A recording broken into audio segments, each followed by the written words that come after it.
All right, 5th grade, today we are going to talk about text structure. How many of you have learned about text structure before? Or know a little bit from last year? Okay. Madison, can you think of any examples of text structure? There is description. Okay. What's another example? Daniel? Sequence. Sequence, good. Ella? Chronological. Chronological. Allie? Compare and contrast. Okay. Addison? Cause and effect. Cause and effect, correct. I think there's one more shape. Description. Oh, description, Madison said. Ryan? Problem and solution. Problem and solution. So today we'll kind of look at a little bit more in depth of those text structures. So text structure is exactly like it says up here. It's how text is organized. And we read out those examples of what the different types are. Chronological, in order of time. So we know chrono means time. So with this one, it tells us in order. You start in early time and you work your way through later time. How would this be different than telling the steps of making a peanut butter and jelly sandwich? What's the difference between chronological and doing something in steps? Zach? In steps, it told you exactly what to do, and this is just like the highlights of it. Yeah, and a lot of this is maybe what you use in media when you worked on your famous persons. You kind of looked at their early life and their accomplishments and kind of their later in life. Amanda, question? And you can, I forgot. Okay.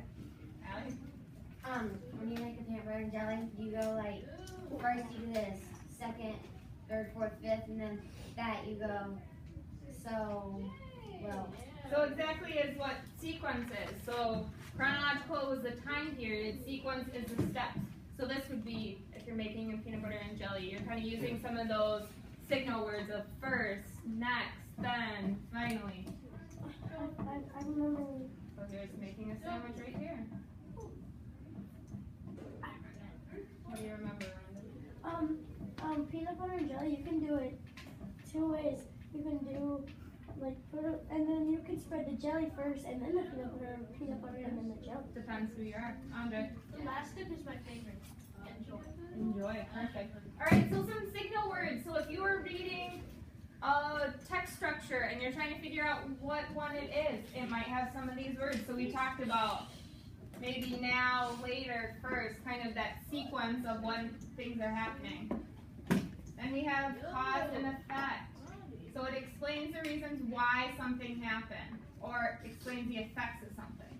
So here, why the dog ran away, here are some examples of maybe what caused it to run away. How is this different than problem solving?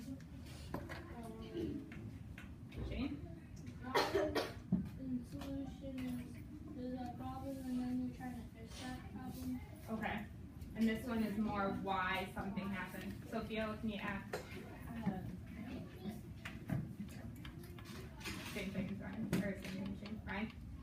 Like, for that example, it lists problems, but it doesn't list the solution because it has. Okay, good. So it says maybe why it happened. Danielle? Yeah, like kind of what Ryan said, like it has a problem, but there's no solution. Okay, good. So then again, some of those cause and effect words. So if you remember, sometimes we see these actual words, cause and effect, in that text. And that's kind of your red flag of, this might be cause and effect. And here's some other signal words. Then we have problem and solution. So again, we said it was similar to cause and effect, but there's a problem in it, and then we're actually given a solution. So maybe a problem is you're walking through the woods and you see a bear. What is your solution?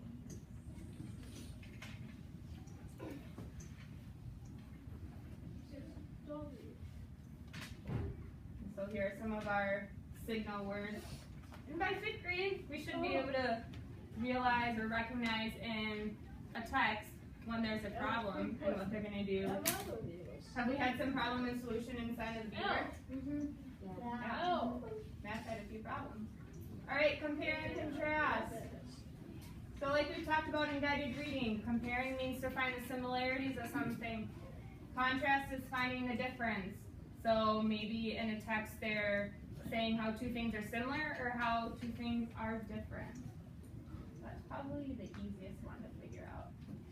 And then some of those words, however, otherwise, similar to or compared with, those are some of your highlight words. Description uses main idea and details. So it might be describing a scene or describing an animal. What other ways could you use description? Addison, what do you think? Setting. Okay. Zach?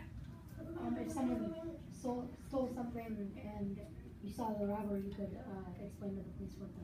Okay. So maybe like the crime scene. Brianna? What? Okay, yeah, so it's just that descriptive writing using your 5 senses. So maybe describing it looks like, or beside something, or below. You're describing what's around. Andre, what did you want to add to it? Kind of like how in newspaper articles they Okay, good. So instead of practicing on here, I have different stories that we are going to do. So instead of having you guys take notes, I type them up for you. So we have 5 different types of text structure that we will look at today. We're only doing 5.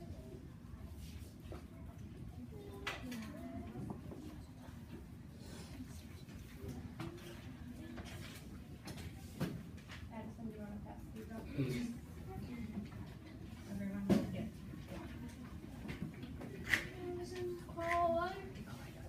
What letters do I?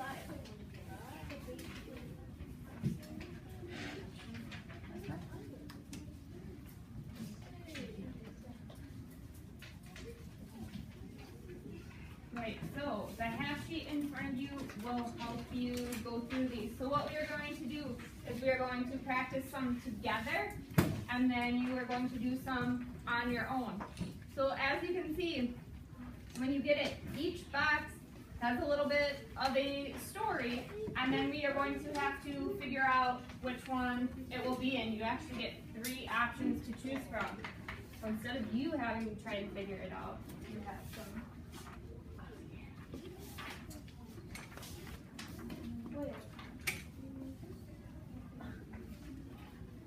What about the other eight?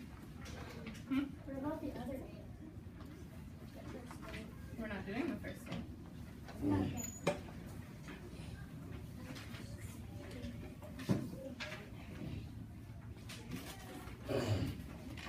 Right, so everyone should be on the side that's 9, 10, 11, and 12.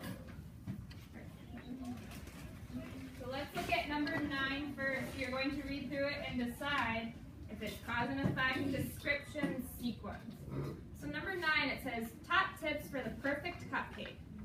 First, make sure all of your ingredients are together and that they are all room temperature. Once all of the ingredients are in the mixing bowl, be sure not to overmix the batter. After the batter is ready to go, use a scoop to fill the cupcake liners. Don't just guess. Place the pan in the center of your oven for the best cooking results. After the cupcakes have been cooked, make sure you store them in an airtight container. So, raise your hand if you know if it's cause and effect, description, or sequence. Use your little white sheet to help you if you forgot. Ashton, what do you think? Sequence. Okay. Who else? Matthew? Okay. Isaiah?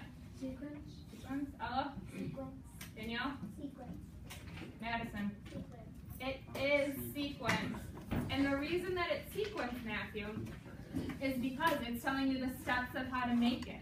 It's telling you to put the ingredients together, then mix it, then scoop the cupcake liners. So it's telling you the steps how to make cupcakes. So you should circle sequence. Let's look at number 10. Who would like to read number 10 for me? Sophia. Wheat is eaten and enjoyed by millions around the world. Please can be Pie. Oh. Pies can be sweet or savory, salty or spicy. They can also be served hot or cold, depending on what is inside of them. like Great Britain, Australia, and New Zealand, meat pies are rather popular. These pies are filled with different meats like steak and cheese, or minced beef or chicken. They are often served as dinner, whereas sweet pies are like apple pie is served as dessert after people have